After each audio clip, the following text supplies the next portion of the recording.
You are listening to the Crazy Town Podcast, Season 1, Episode 4. Today we'll be discussing what the creepy ginger from my gym is up to, my hatred for self-checkouts, and what some townfolk did to stop a Mexican drug lord. All that and more today on the Crazy Town Podcast. Bunyan, take 3!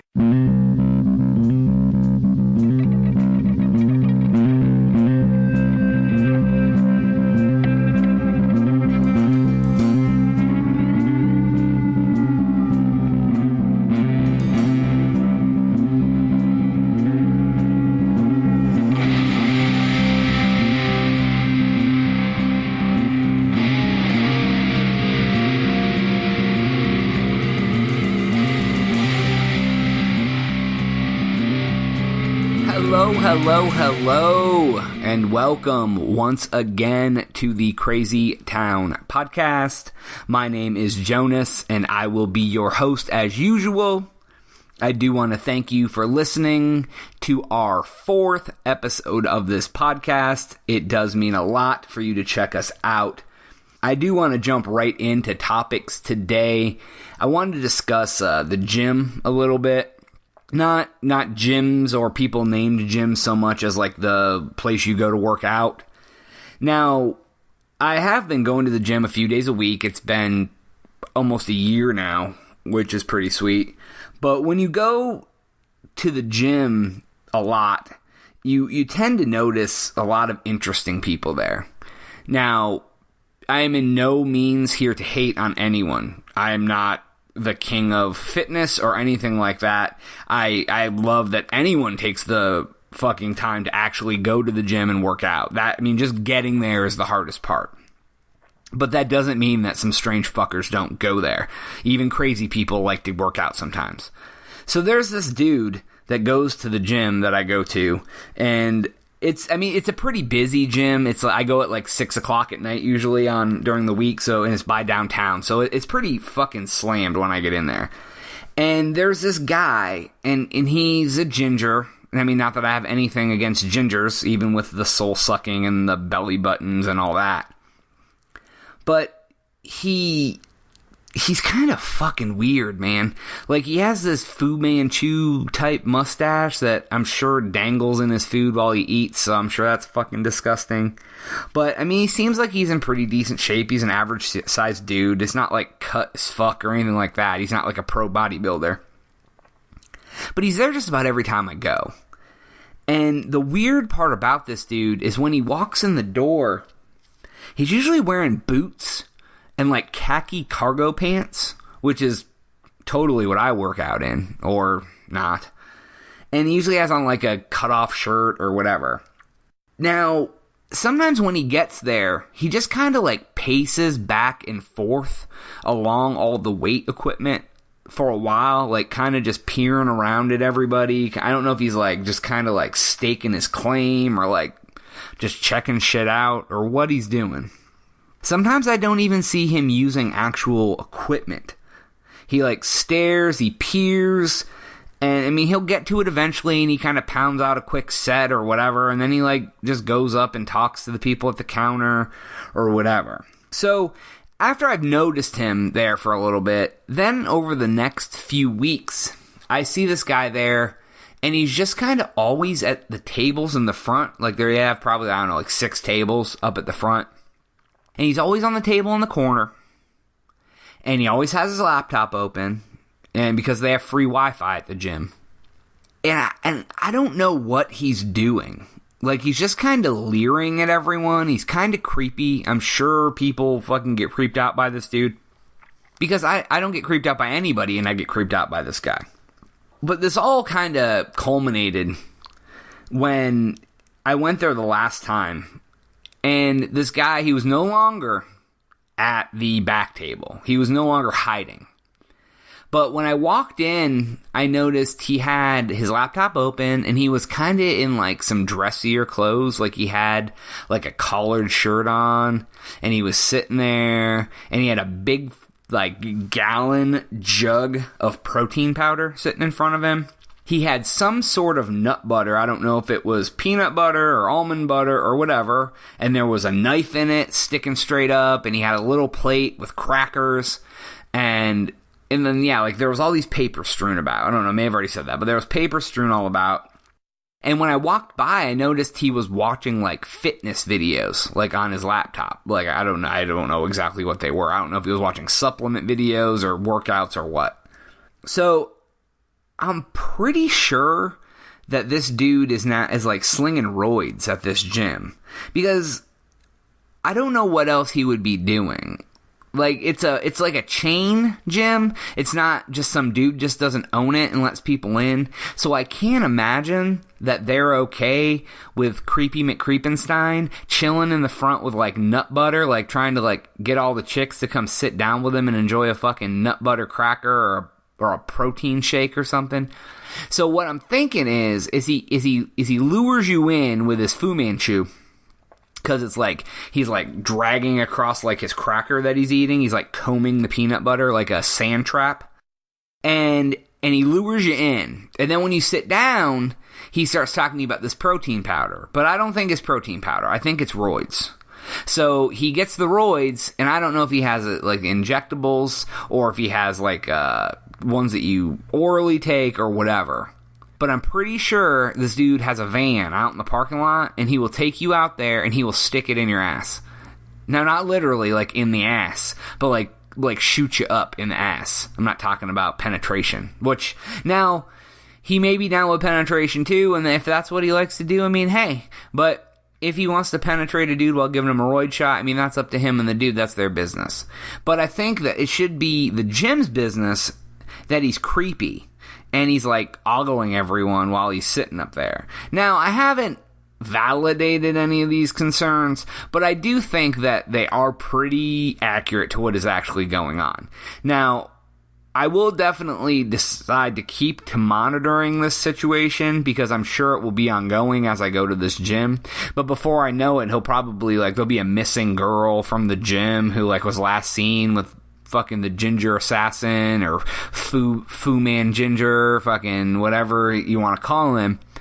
But until that time, I'm going to keep my eye on Cargo Pant Carey and see what happens with him. Now, I will have an update on a future episode of the podcast, I hope, or maybe I'll be dead and I won't be able to do it. But if I do die and I'm not found and I have injectable fucking holes in my booty, you may want to check out the Ginger Assassin at the gym. And that may be what happened to me.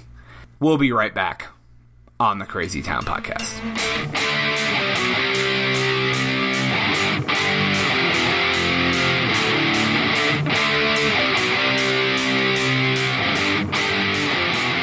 And welcome back to the Crazy Town Podcast. Once again, I'm your host, Jonas. And I want to talk a little bit about self-checkouts. It's something that's became quite a bit more plentiful over the last few years. They used to be very sporadic. Now, I fucking hate them. Now, but I don't hate them all the time. Now, if you have a couple items and you're trying to bypass lines of doom, I mean, hell yeah, very useful. If you have 2 items, whatever. Also, if you live in a city that uses plastic bags, great. But I don't. I live in a city where they don't use plastic bags, and you have to bring your own bags to the store. Which is great for the environment, but not so great when you forget your bags and have to use a self-checkout. Now, all that put aside, just talking about the self-checkout by itself. Now, the idea, great. People who don't like to talk to other people and make small talk, that is like their godsend. You can get through, you don't have to talk to a weirdo who's talking about how long their shift is and how they hate their boyfriend and, you know, how they got finger banged in the bathroom or whatever. Now, that part is great. I don't like talking to all these people either. But when you use them, it's not really all that efficient. Every time I've tried to use them, the damn sensors go crazy.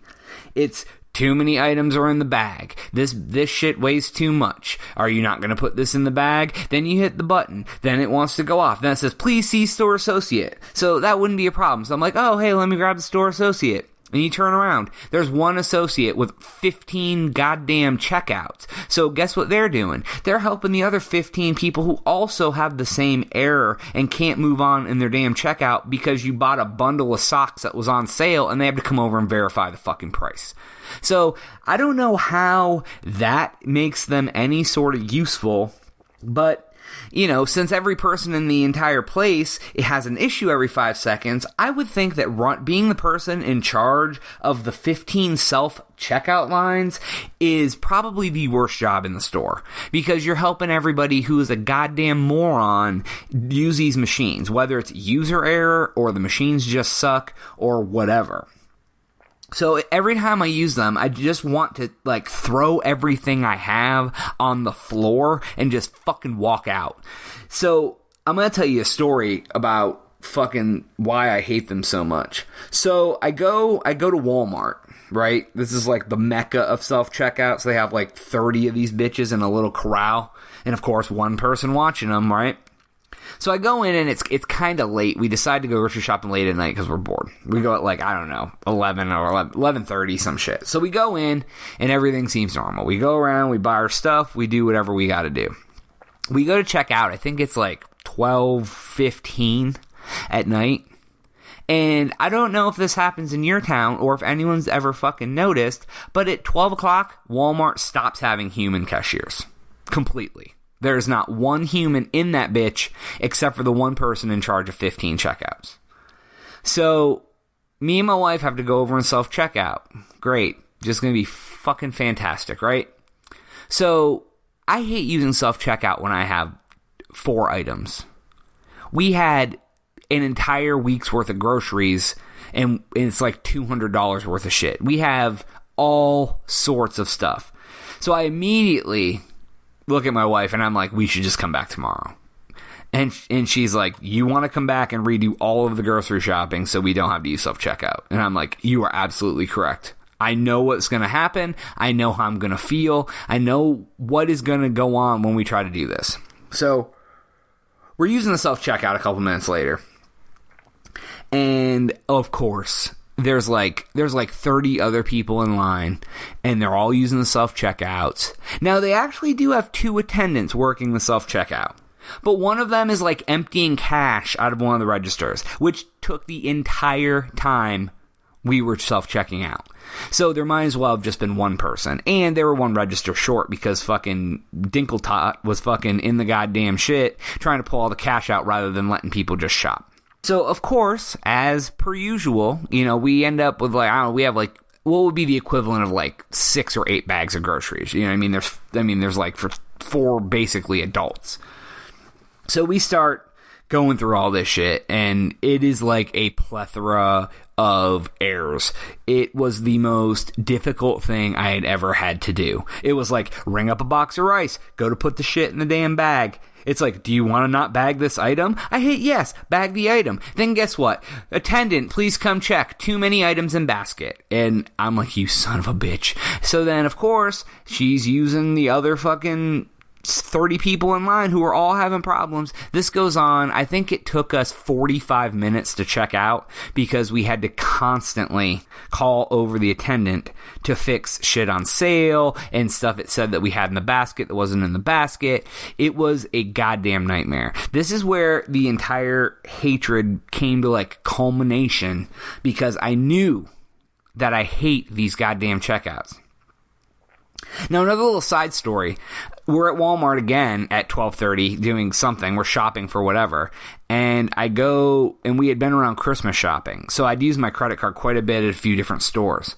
So we get through, and we're on our very last transaction. We had to do this stuff in separate transaction because it was for some work stuff. So I get to the last one, cards declined. I'm like, oh, you son of a bitch.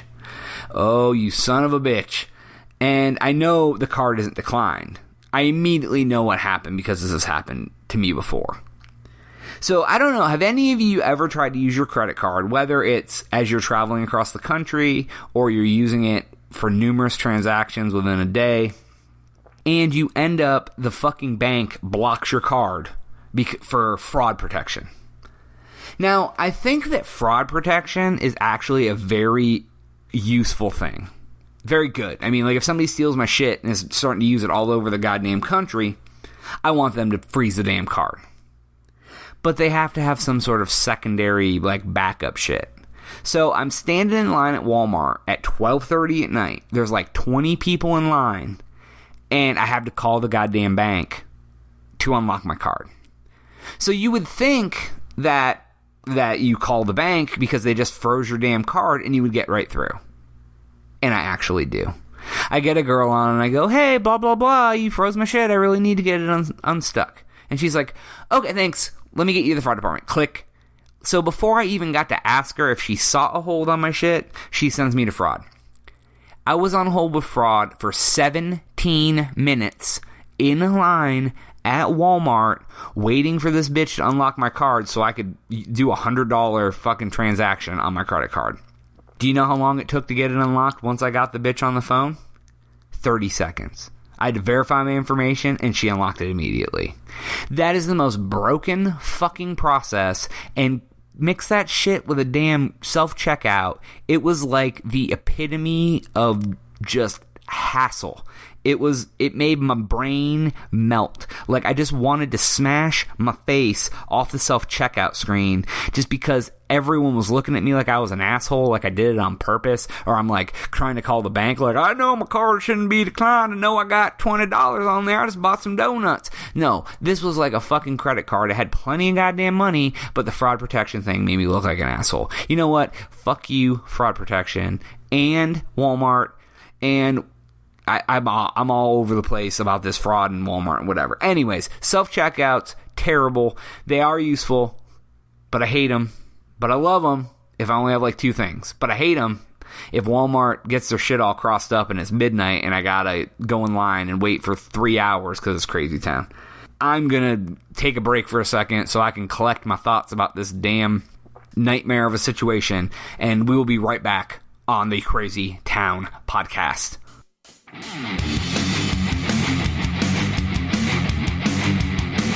Where am I? And welcome back to the Crazy Town podcast. Thank you for keeping with us over the break. I want to touch on a story now that I thought was actually pretty damn cool. It's in regards to a thing that happened in Mexico. The city is Totolapan. I don't know, I'm probably saying that wrong, but Totolapan, Totolapan. Now, there's a gang lord there. I guess his name is El Tequilero. Yes. I'm sure I'm probably saying that wrong, too. But basically, it comes out to the tequila drinker, because I guess this dude gets drunk all the time, and he causes a ruckus in the city, and you know how Mexico is. It's just fucking crazy with the cartels and the drug lords. So, this dude's gang, the Tequileros, allegedly, kidnap, a bunch of people of the city. So they want to, extort them. They want to, get ransom, whatever. And, a lot of these, they just accuse of them of supporting, a rival gang. That's how they justify it or whatever. And, they need justification. They fucking shoot people and dump them out of the back of a truck on a freeway. They really need any sort of justification of why they're stealing people from the street. So in this town, I guess this had been happening for a while. I don't know what it was, but they decided to take a local construction engineer. I guess he must have been pretty popular. I had the guy's name somewhere. I don't know what happened to it. But so basically what happens is after they steal this dude, this engineer guy, a few dozen men show up in the street talking about how they're mercenaries or some shit. And they're waving shotguns and hunting rifles, and they're carrying banners and saying that they're defending their city and they're vigilantes, right? So now I can't say that this probably hasn't happened before. I'm sure that there's been an uprising, the people of the city were oh, we're really sick of Joe Schmo doing stuff, and it's gonna be real bad around here unless we take a stand. And then he just fucking shoots them all in the street, and that's really it. You know what I mean? They really don't give a shit. But in this case, the wife of this engineer ends up showing up on a video saying that the townsfolk vigilantes have now kidnapped El Tequilero's mother. these motherfuckers went and stole the Druglord's mom and kidnapped her to get this dude released and like some of these other people released that they accused of supporting the other thing. If that isn't one of the coolest fucking things that I have ever heard in my life, I don't know what is. Like, you want to fucking try to terrorize a town, and they're like, fuck you, bitch, we're gonna go steal your mom. Now, it doesn't really end there. It actually gets a little better. So not only do they steal this Druglord's mom, they go around the town and they kidnap, I think it said 20 different people related to this dude's gang, and they kidnap them too. So they have like 20, 21 people, including the Druglord's mom, held captive, demanding the release of the prisoners that he took, or that they were going to kill his mom and kill his gang. Now, if it was just his gang, I don't think that they probably would give a shit too much. But like, even like a drug lord like has like a soft spot in his heart for his mom, but kudos like a mother to these freaking people in Mexico who decided to stand up to this drug lord and steal the mom. That blew my mind. That is why I had to talk about this here. I couldn't even believe the article when I read it, and I had to go and verify it. Like, I will definitely post the article up on the blog, thecrazytown.com, and you need to go check this out. It is ridiculous. Best part of the whole story, they ended up releasing the engineer and some other people, and then the best part about it after that, they gave the mom back, and they gave back the gang members. Like, it wasn't even like a ploy, and they still shot the mom. It was like, really, we'll give you back these people, but let our people go. Now, the only thing I have to say about this is, yeah, they got their people back, but don't you think the drug lord's kind of pissed off at him right now? And you know he's not just going to let his mom go back to her house. So what's stopping him from now either hunting down and killing all of these people, or kidnapping the same people and then like torturing them and recording it and sending it to their families, and then they can't get to his mom? So what kind of leverage are they going to have? So I guess I'll have to try to keep an eye on the name of that town, Totolapan, and see if I see anything else about this El Tequilero guy, like, killing all these people that stole his mom in retaliation to him being an asshole. So, I mean, that's really it. That was a really short blurb that I wanted to touch on. I thought that was a really cool fucking story. So go to the blog, check out the article if you're interested, because it's kind of a feel-good story in a weird, twisted, dark kind of way. But that is about all the time that I have for this episode of the Crazy Town podcast. I do want to thank you all for listening again to this 4th episode of the podcast. It's very awesome that anyone is checking this out. I do want you to give me any sort of feedback that you have, whether it's future show topics, whether it's how much of this sucks, whether you like it, whether you think it's neat, whatever. I do want any of that you can possibly give me. Please send any emails to crazytownpodcast@gmail.com. We are on Twitter at the Crazy Town Pod, not podcast, just at the Crazy Town Pod. Our website and blog is thecrazytown.com, and as always, you can see us on SoundCloud at soundcloud.com/the Crazy Town Podcast. I hope that you enjoyed this show. Thank you so much for listening. Once again, my name is Jonas, and I am out.